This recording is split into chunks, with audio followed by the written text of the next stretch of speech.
And so now we start going back to almost the very beginning.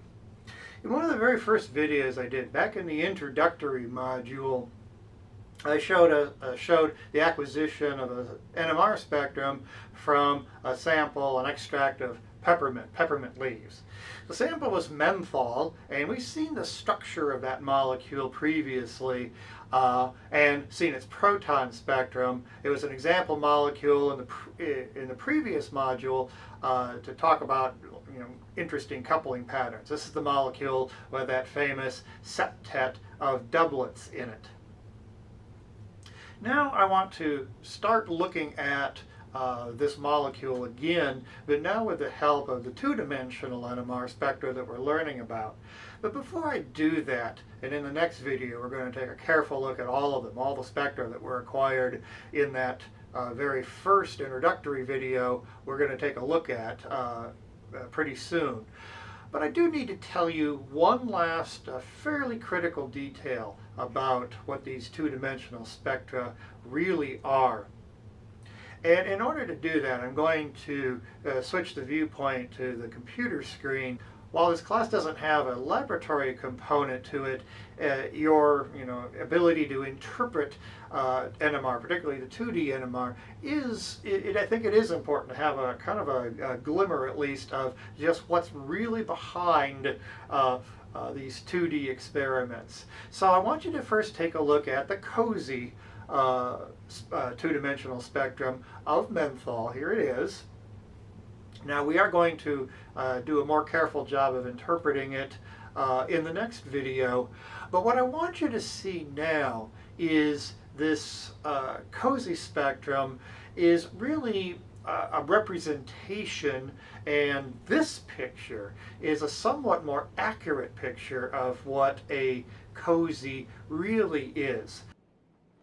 Here's a different picture of the COSY spectrum of menthol. It looks kind of crude, and it looks kind of strangely like we're looking at the side of a cube, and in fact we are. It's labeled F1, the first frequency axis, and you can see peaks in here that kind of resemble the proton spectrum of menthol, the one we've seen before. Now, it is a cube of data, and I'm going to change our perspective a little bit and rotate to look at this side of the cube. And let me change it just a little bit there. And here again is a crude representation of the proton spectrum of menthol. Two frequency axes. This one's labeled F2, but there is the third axis. That's why it's a cube of data, the height. And what I want you to see is look at it from this perspective. This is the actual conventional presentation of a COSY spectrum, or frankly any of the 2Ds. We're looking down at the top of the spectrum, and in fact a conventional COSY spectrum is really a contour plot, a two-dimensional representation of this three-dimensional mountain range, these peaks representing the spectrum and the cross peaks.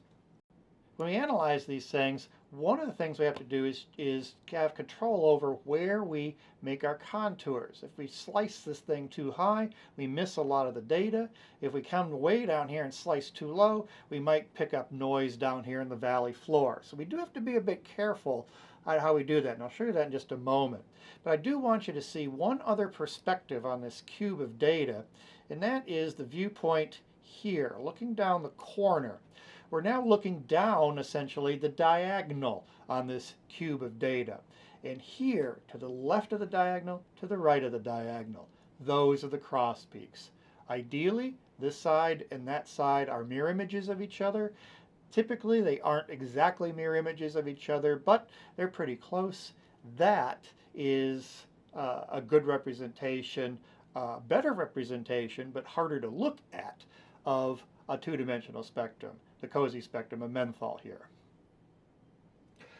Now here's the program that I use to process all of the spectra here and showing the COSY spectrum of menthol.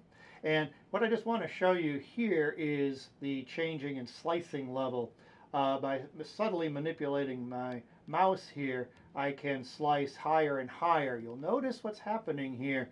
I'm slicing higher and higher, not as deep into the mountain range, but I'm also losing lots of data in cross peaks.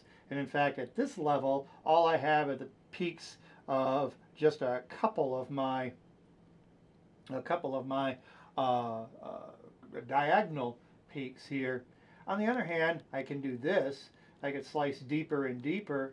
And as I do that, now you'll start to see I'm starting to hit the valley floor, so to speak. I'm starting to get stuff here where there are no peaks, you know. And so if you're not careful, you go, oh my gosh, look, there's a cross peak from nothing to nothing. No, it's not a real cross peak at all. So you do have to be careful. And when you process these things and then present them, you do have to, you know, kind of get to a level that displays the data you need it to display, but avoids, you know, slicing too high or too deeply. It is a bit of a challenge sometimes to get that just right. When you see a 2D spectrum printed form, either on a computer screen or on paper, I kind of wanted you to see this is really what the computer had in it when it produced the images. They are really contour maps in 2 dimensions of a set of data that truly is actually 3-dimensional. 2 frequency axes, that's where the 2D NMR idea comes from. And there also is this height information here, just like in conventional NMR. So this is what a 2D experiment really looks like.